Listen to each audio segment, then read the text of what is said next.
Hi, I'm Heather and I'm the Unconventional Cook, and today we're going to prepare a Blackberry Peach Pie.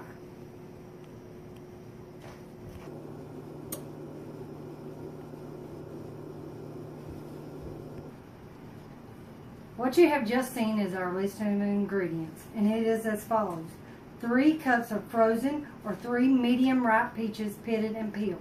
You can also use canned peaches. Three cans of those would work pretty good, but you have to drain them and rinse them really well. Also, 3 cups of fresh or frozen blackberries. That's your choice, it doesn't really matter.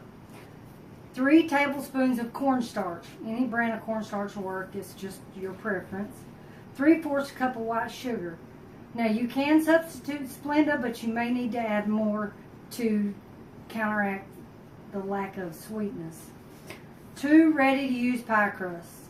It's just easier to do that way you don't have to bake them or make your own. 2 tablespoons of melted butter. This is for later on. 1 tablespoon of ground cinnamon and a 1/2 teaspoon of ground nutmeg. These we'll use later on as well. Go. I have preheated the oven to 450 degrees. When we place the pie in, it'll be in the oven for 450 degrees for 15 minutes. We'll then reduce the heat after the 15 minutes to 350 for 35 to 40. Now I'm going to pour the pie mixture, which I've already prepared, in the bowl, which you've combined the blackberries, the peaches, the cornstarch, and the sugar together. You combine them to let them mix together and get real good and juicy for your pie. Make sure there's not too much juice or it could overload your pie and be too runny. Now, as you're about to see, I'm getting ready to put the mixture into the pie crust. You can arrange this any way you like. I choose to arrange the peaches first, just looks prettier.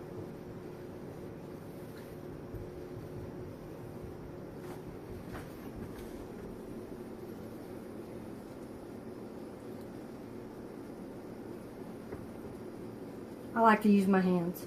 It's just easier to do that way. We're still recording.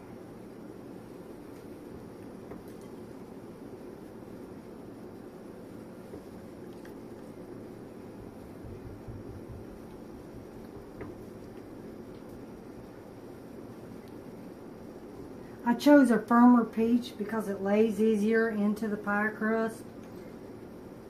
And when you cut it later, it makes it for easier cutting as well.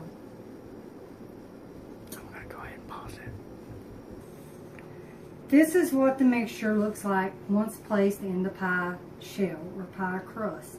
Now at this point, you need to check and see if there's too much juice in it. If there is, add another tablespoon of cornstarch if you need to. Because if you don't, it's going to be too thick or too runny at the end when it's baked. Now I'm going to put the remaining pie crust on the top.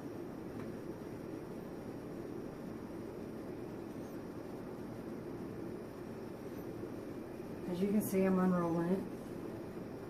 If they get too warm, they tend to tear, but that's okay. You're going to vent your pie crust anyway. Place it over the pie and start crimping. You can remove excess after crimping is done.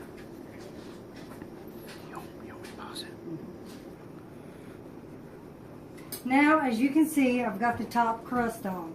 It does look a little rough, but once your crust gets warm, it will tear, and you will have to patch, just as I did. But it doesn't matter, you're going to eat it anyway. But I've crimped the edges to seal in all the peaches and the blackberries. Now I'm going to cut vents in it, just so it will let the steam out as it cooks. I normally cut about 4. As you can see. Now there may be excess dough around the edges of your pie crust, depending on the size of the pie pan you use. I'm going to place the pie into the oven, and it'll cook for 15 minutes at 450 degrees. It's been past the 15 minutes now, and I've already reset the oven to 350 for 35 to 40 minutes. I myself set it for 40 minutes because my oven cooks a little bit cooler. However, after the 35 to 40 minutes, the pie will be done and you need to bring it out and let it cool. Once it is done, I'll bring it out of the oven and show it to you. It's time to take the pie out of the oven.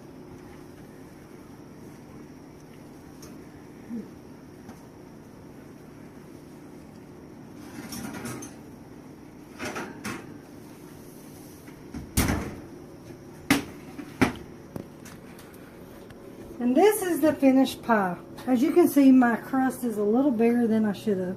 But other than that, it looks almost perfect. From this point, you cut your oven off. Let the pie cool for 3 to 4 hours because you need it to cool or it's going to be too runny when you cut it. You want it to cool so that the sauce has time to thicken on the inside. But this is your finished result, and I hope you enjoy the pie and have a nice day. Thank you for watching.